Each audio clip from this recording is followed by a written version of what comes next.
کہ عزت اور ذلت اللہ کے ہاتھ میں ہے. اس کو مولوی سمجھا نہیں سکا آپ کو. تو عزت اور ذلت اللہ کے ہاتھ میں ہے تو کبھی بھی کوئی عزت دار اس دنیا میں ذلیل نہ ہوتا.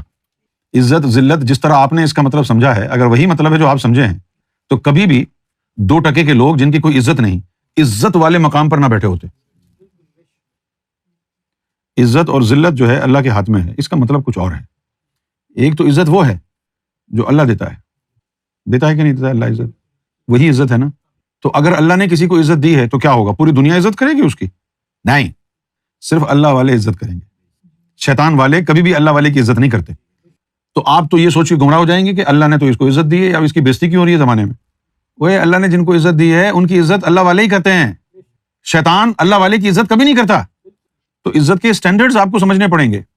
علامہ اقبال نے ایک اور خوبصورت بات کہی، قوم مذہب سے ہے، مذہب جو نہیں تم بھی نہیں. ہمارا جو مذہب ہے اس کی جو حالت ہے وہ آپ کے سامنے ہے. ہمارے مذہب میں دراڑیں پڑ چکی ہیں. ہمارا مذہب جو ہے وہ 72-73 فرقوں میں بٹ چکا ہے. اب اگر مذہب 72-73 فرقوں میں بٹ گیا تو مذہب سے جڑی تھی قوم. یہ کیسے ممکن ہے کہ مذہب میں انتشار ہو گیا، قوم میں وحدت رہی؟ یہ کیسے ہوگا؟ جب مذہب میں دراڑیں پڑ گئیں تو قوم تو ختم ہو گئی. قوم مذہب سے ہے، مذہب جو نہیں تم بھی نہیں. یہ علامہ اقبال نے کہی اور بالکل سچی بات ہے. آج ہم شیعہ، سنی، وہابی، دیوبندی، بریلوی بنے. کون کہتا ہے اپنے آپ کو کہ میں یار سچا مسلمان ہوں؟ مسلمان تو کہتے ہیں نہیں. میں سنی ہوں، میں شیعہ ہوں، میں دیوبندی ہوں، میں بریلوی ہوں. انہیں چیزوں میں لگے ہوئے. اللہ کے رسول نے تو نہیں کہا تھا کہ تم سنی ہو، تم شیعہ ہو، تم وہابی ہو. امت کا ذکر کیا. اور امت کے لیے کیا فرمایا؟ امت کے لیے حضور صلی اللہ علیہ وسلم نے فرمایا کہ میرا امتی جہنم میں نہیں جائے گا. وہ جو اللہ کی بارگاہ میں رو رو کے حضور نے دعائیں کی ہیں، کیسے ممکن ہے کہ اللہ تعالیٰ جو ہے اپنے حبیب کی بات کو قبول نہ کرے، اس کی دعا کو قبول نہ کرے؟ تو انہوں نے تو ساری دعائیں اپنی امت کے لیے کی ہیں. سنی، وہابی، بریلوی، دیوبندی کے لیے کہاں کی ہیں؟ ہاں، اگر امتی بن گیا ہے، پھر کوئی کمی بیشی ہو بھی گئی ہے اعمال میں، عبادتوں میں، تو خیر ہے، دامن مصطفیٰ ہاتھ میں ہے، وہ بچا لیں گے. اب امتی ہوتا کیسے ہے؟ امتی جو ہے اس کے لیے حضور کی ایک حدیث کو سمجھنا ہوگا. آپ صلی اللہ علیہ وسلم نے فرمایا کہ انا من نور اللہ، کہ میں اللہ کا نور ہوں. والمؤمنین من نوری، اور مومنین میرے نور سے ہیں. معلوم یہ ہوا کہ حضور کا نور تیرے اندر آئے گا تو مومن بنے گا نا. حضور کا نور تیرے اندر آئے گا تو مومن بنے گا. ایک دوسری حدیث میں کہا لا یؤمن احدکم حتی اکون احب الیہ من والدہ وولدہ والناس اجمعین، کہ تم مومن بن ہی نہیں سکتا، تم میں سے ایک شخص بھی. لا یؤمن، مومن نہیں بن سکتا، احدکم، تم میں سے ایک شخص بھی، حتی، یہاں تک کہ اکون احب الیہ، میں اس کو اتنا محبوب نہ ہو جاؤں، من والدہ وولدہ، کہ اس کے والد اور والدہ سے بھی زیادہ محبوب، والناس اجمعین، پوری انسانیت سے زیادہ عزیز.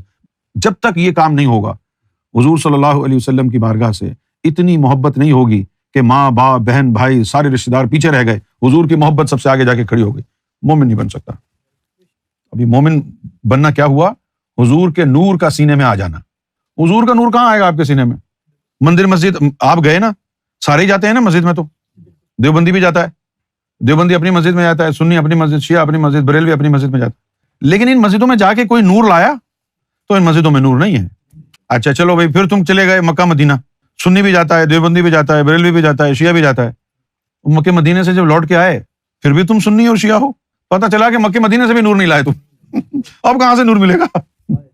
نور ملے گا اللہ کی طرف سے، اور وہ اللہ کی طرف سے نور دلائے گا کون؟ مرشد کامل. بس یہی فارمولا ہے. جس دے اندر وسیا یار، اٹھیا یارو یار پکار.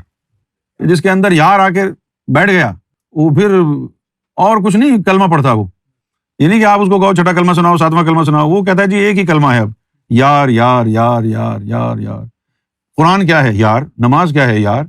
فرش اور عرش میں کیا ہے؟ یہاں بھی یار ہے، وہاں بھی یار ہے.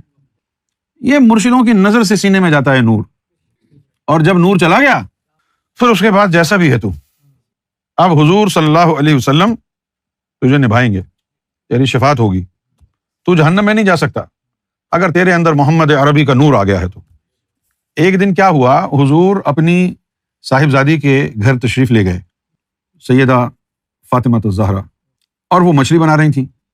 تو ایک مچھلی جب انہوں نے پکانے کے لیے آگ میں ڈالی تو بڑی دیر ہو گئی لیکن اس مچھلی پر آگ کا اثر نہ ہو، اور وہ بار بار بنانے کی کوشش کریں اور آگ کا اثر نہ ہو۔